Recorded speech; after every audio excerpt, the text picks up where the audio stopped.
بحكي كوتش اسلام المدب من موقع العربي الجديد. اول حاجه بالتوفيق ان شاء الله ليكم، باعتبار انكم بقيتوا فقط ممثلين الوحيدين للعرب. السؤال يقول التصريح اللي عملته انه المغرب قادر على الفوز بكاس العالم عمل ضجه شويه، ما تشوفش تصريح كما هكا يحط بريسيون على اللاعبين؟ خاصه مثلا نفكرك بجمال بالماضي، تصريحه اللي نفسه تقريبا خلى المنتخب الجزائري بعد ما كان في مستوى معين يفشل في كاس افريقيا، وهذا ما نتمناوهش ليكم بالطبيعه، وحتى في يفشل في وصول للمونديال. شكرا.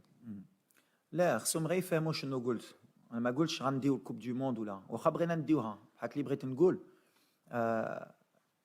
الكره تقدر ترى اي حاجه، وديما كنقولوها حتى لاولادنا، خصك تحلم باش توصل.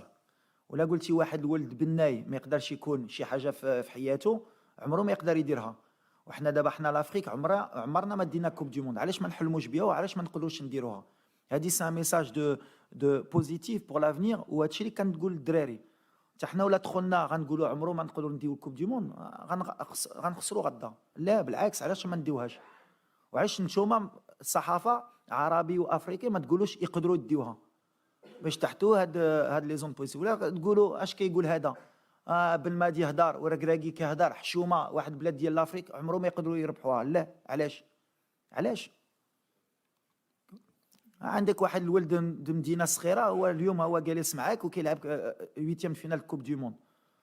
ولا كنت انا كنفكر هيدا ملي كنت صغير ما نكونش هنا اليوم.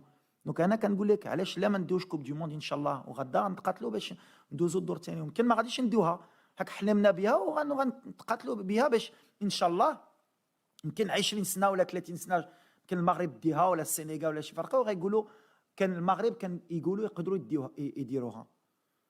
انا هيدا فكرت، يمكن راني غلط.